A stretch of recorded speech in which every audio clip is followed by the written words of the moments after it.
지난 강의를 안 들으신 분들이 있는데 지난 강의에 나타난 아브라함은 굉장히 성숙하고 또 굉장히 용맹스러운 모습이었습니다. 그는 눈앞의 이익 앞에서도 조카 롯에게 모든 것을 양보하는 아주 마음 넓은 자였습니다. 또한 은혜를 배반하고 떠났던 롯이 큰 위험에 처했을 때는 자기 목숨을 걸고 참 집에서 길리온 318명의 용사들을 데리고 가서 죽음을 각오하고 네 나라 연합군들을 물리쳐서 승리하는 이런 대장부의 모습을 보여주었습니다. 그런데 오늘 말씀에 나타난 아브라함의 모습은 전혀 그렇지 않습니다. 무기력하고 열악한 모습으로 전락해 있는 것을 보게 됩니다. 우리가 신앙생활을 하다 보면은 우리의 모습도 이럴 때가 많습니다. 어쩔 때는 막 이렇게 능력 있게 막 열심히 뭔가 하는 것 같은데 또 어떤 때는 딱 문제에 사로잡혀 가지고 참 힘들고 두려워 살 때가 많이 있는 것 같습니다. 우리는 이런 자신을 바라볼 때 나가 이것밖에 안 되는가 하면서 절망하고 두려워하기 쉽습니다. 그러나 하나님 안에서는 절망할 필요가 없습니다. 하나님께서는 항상 절망의 때에 우리를 찾아오시고 우리를 회복시켜 주시는 분이시기 때문입니다. 또한 하나님께서는 연약한 우리를 도와주심으로 우리를 성숙한 믿음의 사람으로 키워 가십니다.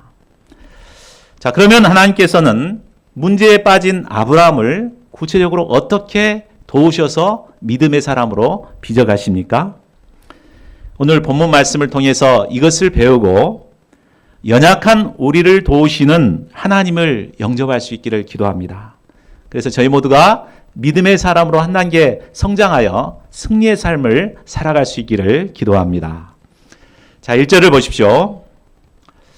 여기서 이후라는 말이 나오는데 이후는 14장 말씀을 배경으로 합니다. 14장에서 아까 얘기했듯이 아브라함은 그돌라오멜 연합 네 나라 연합군들을 단번에 물리친 이런 승리의 역사를 이루었습니다. 그런데 이처럼 큰 승리를 거둔 아브라함이 갑자기 깊은 문제에 빠지게 되었습니다. 하나님께서 아브라함을 찾아와서 두려워하지 말라 이렇게 말한 걸 봤을 때 아브라함은 정말 두려움에 사로잡혀 있었던 것을 알 수 있습니다. 그러면 그처럼 용맹스럽던 아브라함이 어느 날 왜 갑자기 이렇게 두려움에 사로잡히게 되었을까요? 그것은 두 가지로 볼 수 있습니다. 첫째는 적들이 자신을 언제 기습해 올지 모르는 두려움 때문이었습니다. 우리나라 속담에 때린 사람은 오그리고 자고 맞은 사람은 발 뻗고 잔다는 이런 속담이 있습니다. 자신이 하나님의 도우심으로 승리는 했지만 막상 이제 승리하고 난 뒤에 5 왕국의 연합군들이 전열을 재정비해서 그를 기습해 온다면은 그는 꼼짝없이 죽고 말 것입니다. 그렇죠? 자기가 갖고 있는 병사는 318명이에요. 근데 네 나라 연합군들이 기습을 해오면 자기는 꼼짝없이 이제 죽을 수밖에 없는 상황입니다. 아브라함은 이런 두려움 때문에 밤에 잠을 편히 잘 수가 없었습니다. 이 두려움은 그 용맹스러웠던 아브라함을 졸장부로 만들어 버렸습니다. 그는 두려움에 사로잡혀 웅크리고 떨고만 있을 수밖에 없었습니다.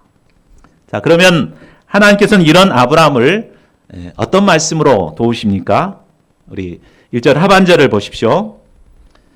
아브라함아 두려워하지 말라. 나는 내 방패요.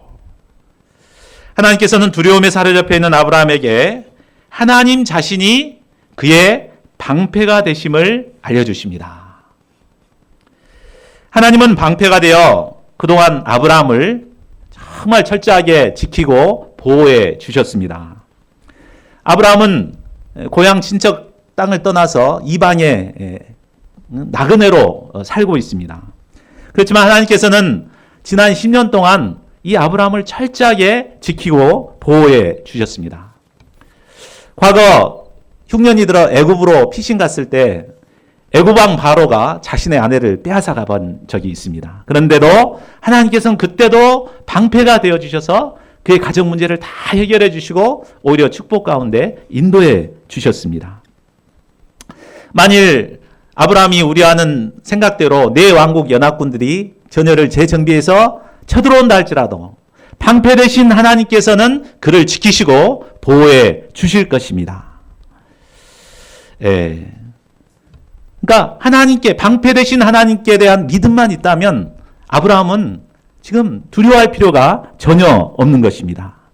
근데 아브라함은 이 하나님을 바라보지 못하고 현실의 어려움만을 바라보기 때문에 두려움에 확 사로잡히게 된 것입니다. 우리가 문제와 어려움만을 생각하면 우리는 항상 두려움에 사로잡힙니다. 그렇죠? 사탄이 하는 것은 하나님, 방패 되신 하나님을 바라보도록 하지 않고 어려운 현실만을 바라보게 합니다. 이런 현실 가운데 내가 과연 시험에 승리할 수 있을까? 그래서 막 두려움을 심습니다. 그러나 우리가 우리를 지키시고 보호하신 방패 되신 하나님을 믿고 의지할 때 이런 모든 두려움을 떨쳐버리고 담대하게 승리의 삶을 살아갈 수 있는 것입니다. 두 번째로 아브라함이 갖게 된 두려움은 열심히 신앙생활했지만 눈에 보이는 상급이 없다는 데 그런 피해의식에서 온 두려움이었습니다.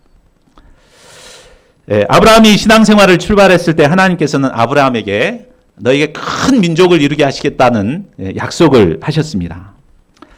이 약속의 말씀은 아브라함의 눈이 번쩍 뜨이게 하는 약속이었습니다. 그는 딸 자식 하나 없는데 자식 정말 갖고 싶은데 큰 민족을 이루겠다고 하시니까 얼마나 참 좋았겠습니까? 그래서 이것이 삶의 원동력이 돼서 열심히 이제 신앙생활을 출발했습니다. 안정된 고향과 아버지의 집을 떠나 타국 땅에 와서 힘든 나그네 삶을 이 한 가지 소망 때문에 해온 것입니다. 그런데 신앙생활한 지 10년이 지나갔지만 하나님의 약속은 이루어지지 않았습니다. 딸 자식 하나 줬다면 괜찮은데 전혀 10년 동안 아무런 변화도 없었습니다. 열심히 신앙생활했는데도 얻은 것이 없다는 생각은 그를 깊은 절망에 빠뜨렸습니다. 부르심의 은혜는 사라지고 하나님께 대한 원망의 마음이 들기 시작했습니다. 세상에 그렇게 약속해놓고 안 들어주실 수 있는가? 이런 좀 어두운 생각에 사로잡혔습니다. 자, 그러면 이런 아브라함을 하나님께서는 또 어떻게 도우십니까? 아브라함아 두려워하지 말라. 나는 너의 지극히 큰 상급이니라 라고 말씀하십니다. 하나님께서 바로 너의 지극히 큰 상급이다 라고 말씀하신 것입니다. 자, 하나님께서 어떤 점에서 상급이 되시는 것인가요? 하나님은 천지 만물을 창조하신 창조주 하나님이십니다. 생명의 수요자가 되십니다. 또한 모든 축복의 근원이요 기쁨의 근원이 되시는 분이십니다. 그 안에는 지혜와 지식의 모든 보화가 담겨 있습니다.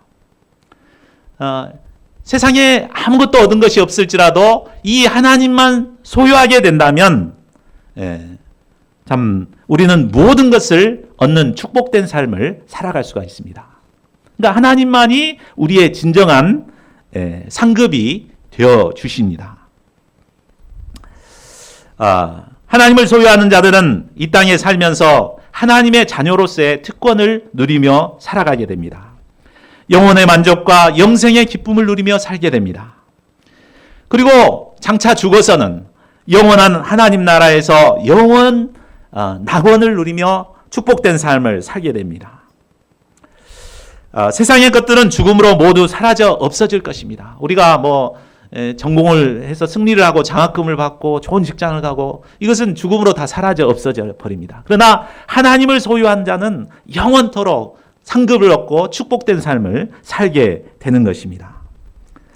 오직 하나님만이 우리의 참된 지극히 큰 상급이십니다. 아브라함은 이 상급 되신 하나님을 바라봐야 했는데 자식만 생각했습니다. 근데 자식도 필요하긴 필요하죠. 그래서 참 하나님이 상급이라고 하니까 아브라함이 마음이 좀 서운했던 것 같습니다. 그래서 하나님이 참 큰 민족 주신다고 해놓고 자식에 대해서는 전혀 얘기하지 않으니까 나름대로 자기 계획을 참 갖고 하나님께 따집니다. 자, 2절, 3절을 보십시오. 주 여호와여 무엇을 내게 주시려 하나이까? 나는 자식이 없사오니 나의 상속자는 이 다메섹 사람 엘리에셀이니이다. 주께서 내게 씨를 주지 아니하셨으니 내 집에서 길린 자가 내 상속자가 될 것이니이다. 자, 아브라함이 가장 바라는 상급이 바로 자식이었습니다.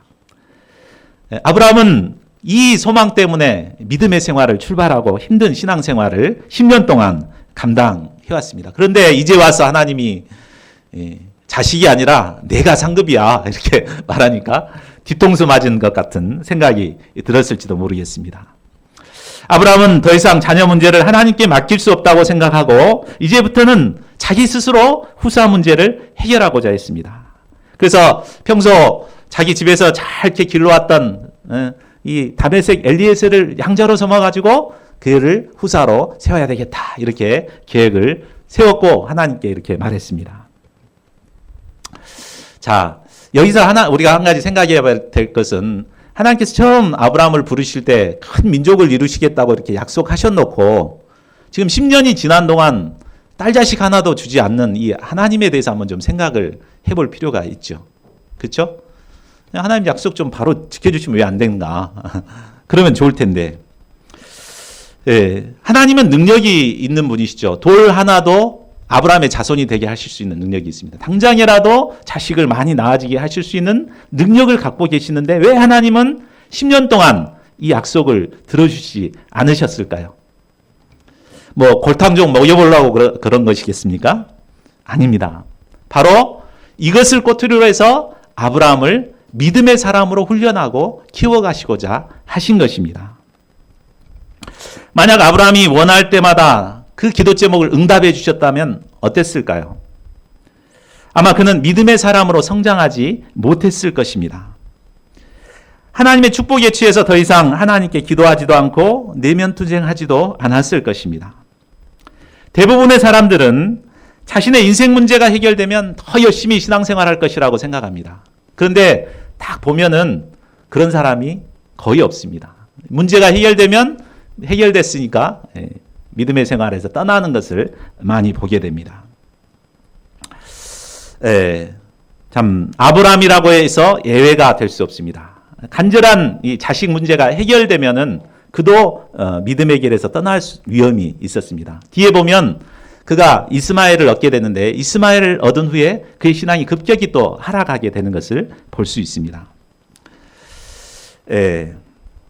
하나님께서는 때문에 이 아브라함의 이 인생 문제고 이 자식 문제를 가지고 그를 믿음의 사람으로 훈련해서 키우고자 작정하신 것입니다. 그래서 참 미루고 여기까지 오신 것임을 볼 수 있습니다.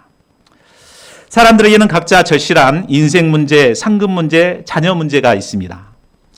우리는 전능하신 하나님께서 당장에 이 문제를 해결해 주시기를 간절히 기도합니다. 그러나 아브라함처럼 우리의 기도 제목들이 우리의 원하는 때 하지 못할 때가 너무나 많습니다. 그 이유가 무엇입니까? 그건 분명하죠. 바로 하나님께서 이것을 꼬투리로 우리를 믿음의 사람으로 빚어가시고자 하신 것입니다. 우리가 낙심하지 않고 인내로서 훈련을 잘 감당할 때 우리는 이것을 통해서 믿음의 사람으로 빚어져 갈 수 있습니다. 그리고 우리가 믿음의 사람으로 빚어질 때 하나님께서는 그때 비로소 우리의 모든 기도 제목을 응답해 주십니다. 자, 4절을 보십시오. 하나님께서는 불평하며 나름대로 후사 문제를 해결하려고 하는 아브라함에게 그 사람이 내 상속자가 아니라 바로 내 몸에서 날 자가 내 상속자가 되리라고 말씀하십니다. 그리고 자기 문제에 얽매여 있는 아브라함을 서서히 회복시켜 주시고자 하십니다.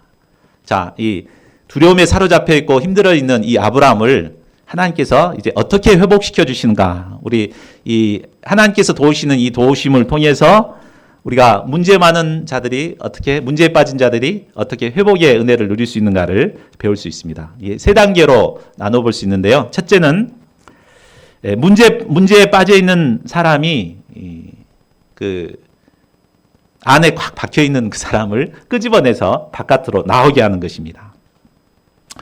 자, 5절을 보십시오. 힘든 자기 문제에 빠진 자를 돕기 위해서는 가장 먼저 해야 될 일이 닫힌 공간에 있는 그를 밖으로 데려 나오는 것입니다. 어둡고 칙칙한 제한된 공간에 있다 보면 사람의 생각은 어두워지고 더욱 부정적이 되어버립니다. 그래서 우울증에 사로잡히면 밖에 나가지를 못하고 계속 이 어두운 곳에만 머무르게 됩니다. 그러면 계속해서 어둠에 사로잡혀가지고 병들게 되는 거죠. 이런 사람을 돕기 위해서는 먼저 그 사람을 끄집고 바깥으로 나오는 것이 필요합니다. 밖으로 나와서 맑은 공기도 마시고 깊게 심호흡도 함으로써 산소를 공급해주면 뇌가 활성화되게 되고 밝은 생각, 긍정적인 생각을 하게 됩니다. 우리가 고민이 있거나 힘든 문제가 있을 때 틀어박혀 있지 마시기 바랍니다. 적극적으로 예배에도 나오고 모임에도 나오고 교제하고 이렇게 할 수 있기를 바랍니다. 자, 두 번째로는 밖으로 나온 뒤에는 하나님의 창조하신 아름다운 대자연을 감상하는 것이 필요합니다. 하나님께서는 밖으로 나온 아브라함에게 하늘을 우러러 무뼈를 바라보도록 하셨습니다.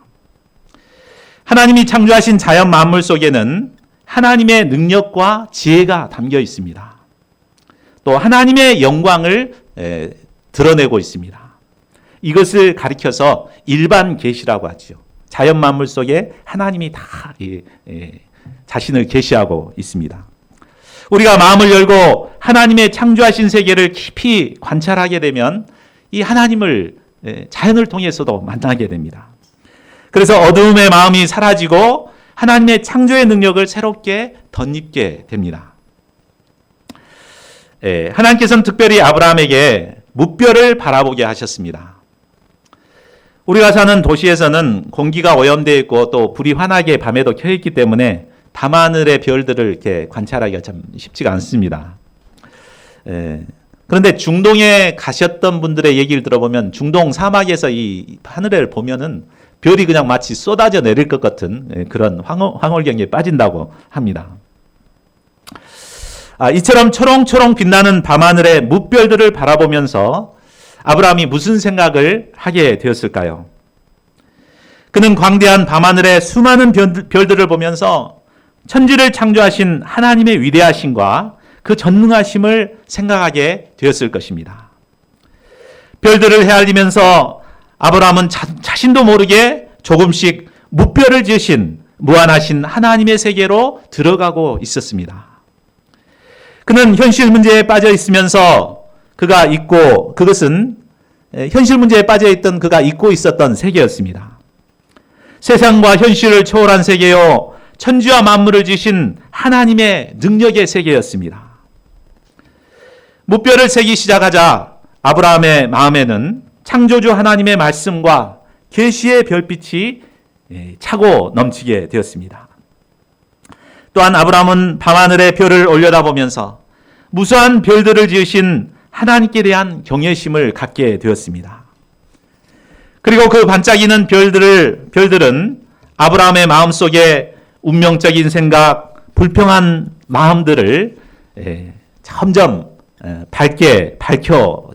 밝혀갔습니다. 자, 이렇게 하나님께서 이제 그 대자연을 관찰하게 하시고 이제 마지막 세 번째로 중요한 부분입니다.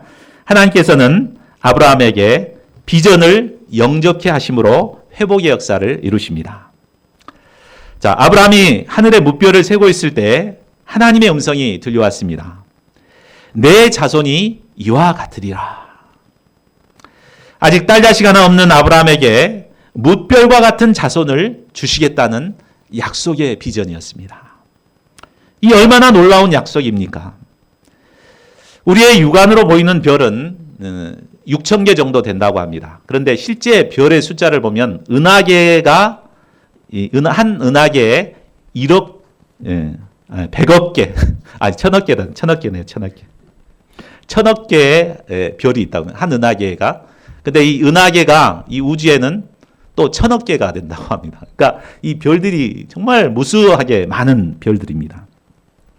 자, 그만큼 수많은 자손을 아브라함에게 주시겠다는 것입니다. 지금 딸 자식도 없는데. 이 하나님의 약속은 당장에 이루어지는 것이 아닙니다. 먼 후대에 이루어질 약속입니다. 근데 실제로 이 약속대로 아브라함의 후손이 얼마나 이 땅에 많이 번성하게 되었습니까? 저도 아브라함이 사모가 돼갖고 이름이 아브라함이지 않습니까? 예. 하나님께서 우리에게 주시는 비전은 당장 눈앞에 보이는 현실 문제를 해결하는 비전이 결코 아닙니다. 역사적으로 먼 미래를 통해서 이루실 비전입니다. 우리가 우리를 통해 이루실 이 하나님의 원대한 비전을 영접하게 될 때 우리는 현실 문제에서 벗어나 창조 역사의 주역들로 귀하게 쓰임받을 수 있습니다. 자, 그러면 하나님의 도우심을 받은 이 아브라함이 구체적으로 어떻게 변화되었습니까? 우리 6절 말씀을 같이 한번 읽어보겠습니다. 6절 시작. 아브라함이 여호와를 믿으니 여호와께서 이를 그의 의로 여기시고. 아브라함은 여호와를 믿었습니다. 정말 바랄 수 없는 상황에 있지만 이 여호와를 믿었습니다. 여기서 믿는다는 것은 히브리로 아만이라고 합니다. 아만. 이제 이 아만이라는 단어에서 우리가 아멘이라는 단어가 파생되어 왔습니다. 그는 전능하신 하나님께서 이 모든 것을 이루실 것을 믿고 영접했습니다. 아브라함의 형편을 보면 도저히 믿을 수 없는 상황이지만 그는 하나님을 믿음으로 하나님께서 하신 모든 말씀을 영접했습니다. 히브리서 11장 1절은 믿음을 정의하고 있습니다. 믿음은 바라는 것들의 실상, 보이지 않는 것들의 증거니. 현실은 변한 것이 아무것도 없지만 그러나 아브라함이 이 하나님을 믿었을 때 그는 인간적인 모든 생각을 떨치고 하나님이 주신 비전을 붙들 수 있었습니다. 그는 아무런 의심 없이 하나님의 말씀을 아멘으로 영접했습니다. 상황이 바뀐 것이 아무것도 없지만 하나님을 믿었을 때 그를 사로잡고 있었던 모든 두려움은 순식간에 물러가게 되었습니다. 내면 깊은 곳에서부터는 새 힘과 능력을 덧입게 되었습니다. 우리가 아무리 현재적으로 힘든 상황에 있다 할지라도 하나님께서 주시는 이 비전과 말씀을 우리가 붙들고 영접하게 되면 우리 내면의 모든 어둠은 사라지고 우리는 승리의 인생을 살아갈 수가 있습니다. 하나님께서는 아브라함이 믿었던 것을 굉장히 기뻐하셨습니다. 그리고 이것을 그의 의로 여기셨습니다. 여기서 그의 의로 여기신다는 것은 실제로 아브라함이 의롭다는 말이 아니라 의롭지 못한 자라 할지라도 하나님께서 의로운 자라고 판단하고 인정하시겠다는 뜻입니다. 하나님은 아브라함의 믿음을 보시고 마음에 쏙 들어 하시고 이를 그의 의로 여기신 것입니다. 이를 볼 때 하나님께서 우리에게 정말 원하시는 것은 바로 아브라함과 같은 믿음인 것을 알 수 있습니다. 우리는 우리 눈에 보여주고 손에 잡혀줘야만 믿고자 합니다. 실제로 손에 잡혀줘도 못 믿는 사람들이 많습니다. 그러나 하나님께서 우리에게 원하시는 것은 손에 보이는 것 없고 눈에 보이는 것 없고 손에 잡히는 것 없을지라도 하나님을 믿고 믿음으로 영접할 때 하나님께서는 그것을 기뻐하시는 것입니다. 저희 모두가 어떤 절망적인 상황에 있다 할지라도 하나님을 믿음으로 하나님을 기쁘시게 하는 믿음의 사람들이 되기를 기도합니다. 자, 7절을 보십시오. 계속해서 하나님께서는 아브라함에게 나는 이 땅을 내게 주어 소유를 삼게 하려고 너를 갈대아인의 우르에서 이끌어낸 여호와라고 말씀하십니다. 하나님은 무별과 같은 허다한 후손뿐만 아니라 지금 아브라함이 살고 있는 가나안 온 땅을 그에게 주시겠다고 약속하셨습니다. 이 아브라함은 주 여호와여 내가 이 땅을 소유로 받을 것을 무엇으로 알릴까? 라고 물었습니다. 땅에 대한 하나님의 약속 역시 지금까지 지켜지지 않았습니다. 땅 한 평도 얻지 못했습니다. 참 아브라함은 이에 하나님의 모든 약속을 구체적으로 확실하게 어떻게 믿을 수 있는가 한번 확신을 좀 달라고 이렇게 요구한 것입니다.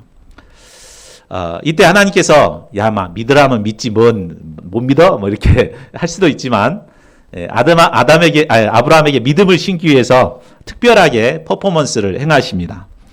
자, 9절부터 나타난 이 언약의 방법은 고대에서 행해지는 약속을 이렇게 행할 때 쓰이는 방법이었습니다. 그래서 짐승들을 이렇게 딱 반으로 잘라가지고 그 사이로 이렇게 지나가면서 언약을 맺는 그런 방법입니다. 그래서 만약에 그 언약을 지키지 못하면 이 짐승들처럼 쪼개진다. 이제 이런 방법이죠. 그렇게 해서 그 방법으로 아브라함에게 확신을 심어주고자 하십니다.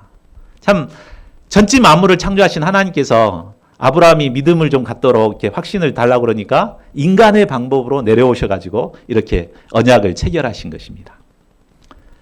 자, 준비를 마치고 아브라함이 깊은 잠에 빠져 있을 때 하나님께서는 장차 그 일을 어떻게 이루실 것인가 구체적으로 말씀하십니다.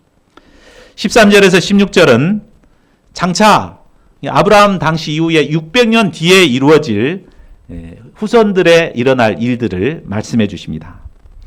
아브라함의 자손들이 이방에 객이되어 400년 동안 종노릇을 하며 괴로움을 당하게 됩니다. 애굽에서 이제 노예 생활을 하게 되죠. 그러나 하나님께서 아브라함의 자손들을 섬기던 애굽을 징벌함으로 아브라함의 자손은 큰 재물을 가지고 이제 애굽에서 나오게 됩니다. 이게 출애굽의 사건입니다. 그리고 아브라함은 장수하다가 평안히 죽음을 맞게 되고 아브라함의 자손은 애굽에 종노릇한 지 4대 만에 약속의 땅으로 돌아오게 됩니다. 그것이 이제 가나안 점령을 하게 되는 것입니다. 하나님께서 그처럼 지체하신 이유는 아모리 족속의 죄악이 아직 가득 차지 않았기 때문이라고 말씀하십니다. 이제 이스라엘 백성들이 돌아오면서 가나안 현지 아모리 족속들을 심판하시고 제거하시고 그 땅을 이제 주시겠다고 하신 것입니다. 자, 17절을 보십시오. 하나님은 아브라함이 쪼개어 벌려놓은 재물 사이를 연기나는 화로의 모습으로 지나가심으로 그 언약을 경고히 하셨습니다. 하나님과 아브라함의 언약이 정식적으로 체결된 것입니다. 그런데 일반적으로 이 언약은 계약을 하는 두 당사자가 이렇게 지나가야 합니다. 근데 아브라함은 가만히 있고 언약의 횃불만 이렇게 이제 지나갔죠. 그러니까 하나님만이 이렇게 먼저 지나가셨습니다. 이것은 쌍방 언약이 아니라 일방 언약임을 보여주고 있습니다. 곧 하나님은 일방적으로 횃불 언약을 체결하시고 하나님께서 친히 이 일을 이루어 가시겠다고 보증하신 것입니다. 하나님께서는 이 약속대로 출애굽기를 통해서 이 약속의 말씀을 신실하게 이루어 주셨습니다. 자, 16장 1, 2절을 보십시오. 15장에서는 아브라함이 문제에 빠졌는데 16장에서는 사레가 문제에 빠지게 됩니다. 어쩌면 아브라함보다도 사레가 실제로 아이를 낳아야 될 사람이기 때문에 더 초조했을 것 같습니다. 아직도 자식이 없는 게 자기 책임인 것 같아서 아브라함에게 미안해졌습니다. 그래서 당시 세상 사람들처럼 그의 여종을 통해서 아이를 낳도록 권면합니다. 아브라함도 이 제안을 못 이긴 채 받아들이고 그 종을 맞이하게 됩니다. 그러나 인간적인 방법으로 문제를 해결하고자 했던 그들의 기대와는 달리 오히려 그 가정에 심각한 문제가 발생하게 되었습니다. 4절에서 6절을 보십시오. 사레 여종 하갈은 주인의 아이를 잉태하게 되자 아주 교만에 빠졌습니다. 그래서 사레 앞에서 배를 내밀고 다니며 자식 못 낳는 사라를 은근히 무시하기 시작했습니다. 배가 불러감에 따라 그녀는 더욱 교만해져서 사레를 멸시하였습니다. 사레는 자식을 못 낳는 것도 서러운데 종에게 멸시를 당할 때 심한 모욕감을 느꼈습니다. 그래서 가장인 아브라함에게 그 책임을 물었습니다. 내가 받는 모욕은 당신이 받아야 옳도다.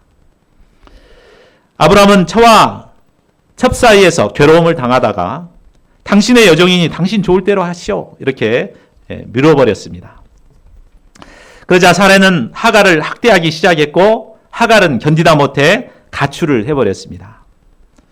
아브라함과 사레가 인간적인 방법으로 후사 문제를 해결하고자 하자 아브라함의 가정에 더 복잡한 문제들이 생겨나게 된 것입니다. 믿음의 사람이 믿음으로 행하지 않고 이처럼 인간적인 방법으로 행하게 되면 더 많은 문제에 휘말리게 됨을 보게 됩니다. 하나님께서 아브라함의 가정의 문제를 가만히 내버려 두지 않으셨습니다. 도망간 하갈을 찾아와 주심으로, 그를 도와주심으로 문제를 해결해 주십니다. 우리 8절을 보십시오. 사레의 여종 하갈에게 하나님 보낸 사자가 나타나서 말합니다. 사레의 여종 하갈아. 여호와의 사자는 먼저 하갈이 사레의 여종이라는 것을 인식시켜 주었습니다. 문제 해결의 첫 번째 단초는 바로 자신이 누구인가를 바로 아는 것입니다. 지금 모든 문제가 하갈이 지금 교만에 빠져서 지금 생긴 문제잖아요. 그러니까 너가 어떤 자인가? 너는 바로 사레의 여종이다 라는 것을 인식시켜 준 것입니다. 하갈이 아무리 아브라함의 씨를 잉태했다 해도 사레의 여종인 것은 변하지 않습니다. 그런데 하갈은 자신의 주인의 아이를 가졌다는 생각으로 마치 자신이 주인이 된 것으로 착각했습니다.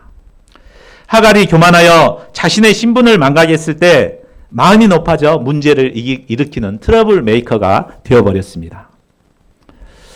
여호와의 사자의 질문에 하갈은 나는 내 여주인의 살해를 피하여 도망하나이다 라고 대답합니다. 그러자 여호와의 사자는 내 여주인에게로 돌아가서 그의 수하에 복종하라 라고 방향을 줍니다. 하나님은 사레가 비록 자식을 낳지 못하는 약점이 있지만 그럼에도 불구하고 하갈의 여주인임을 분명히 하였습니다. 그러므로 여주인에게 돌아가서 종으로 복종하는 것이 너무나 당연한 것입니다. 10절에서 12절을 보십시오. 여호와의 사자는 장차 하갈이 낳을 자신의 아들의 이름이 이스마엘이라고 하라고 지어줍니다. 그리고 그가 장차 크게 번성하여 그 수가 많아서 셀 수 없게 될 것이라고 비전을 줍니다. 또한 이스마엘은 장차 들나귀처럼 호전적이 되어서 전투적인 족속이 될 것이고 형제들과 다툼을 하게 될 것이라고 하였습니다. 이 이스마엘의 후예들이 오늘날 아랍에 사는 아랍족 또 터키족을 이룹니다. 그래서 늘 분쟁이 끊이지 않는 곳이 되어버렸죠. 자, 13절을 보십시오. 하갈은 광야에서 자기에게 말씀하신 여호와를 살피시는 하나님 엘로히라고 고백합니다. 여기서 살핀다는 말은 지켜본다는 말입니다. 하나님은 하갈을 지켜보셨습니다. 하나님은 오늘날도 불꽃 같은 눈으로 항상 우리를 살펴보고 계십니다. 살아계셔서 졸지도 주무시지도 않으시고 항상 우리를 지키시고 보호해 주십니다. 이를 통해 아브라함과 사레를 도우시고 아브라함의 가정을 세워주십니다. 우리를 살피시는 엘로이 하나님이 계시기 때문에 우리는 모든 문제에서 벗어나 믿음의 길을 갈 수 있습니다. 자, 결론을 맺겠습니다. 하나님께서는 두려움에 사로잡혀 연약해진 아브라함을 회복시키시고 믿음의 사람으로 다시 세워주셨습니다. 우리는 때로 힘든 현실 문제에 사로잡혀 쉽게 넘어지고 힘들어하기를 잘하는 연약한 자들입니다. 그러나 하나님께서는 이런 우리를 찾아오셔서 회복의 은혜를 베푸십니다. 믿음의 사람으로 우리를 빚어가십니다.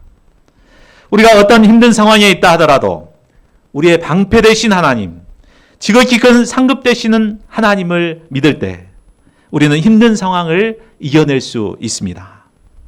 무엇보다 하나님께서 주시는 원대한 비전을 영접하게 될 때 우리는 어려운 상황을 이겨내고 승리의 삶을 살게 됩니다. 저희 모두가 이 믿음으로 우리 앞에 있는 모든 어려움을 이겨내고 승리의 삶을 살아가는 저희 모두가 되기를 기도합니다. 우리 요절 말씀 읽고 기도하는 시간 갖겠습니다. 5절 6절을 먼저 같이 읽겠습니다. 시작. 그를 이끌고 밖으로 나가 이르시되 하늘을 우러러 무뼈를 셀 수 있나 보라. 또 그에게 이르시되 내 자손이 이와 같으리라. 아브라함이 여호와를 믿으니 여호와께서 이를 그의 의로 여기시고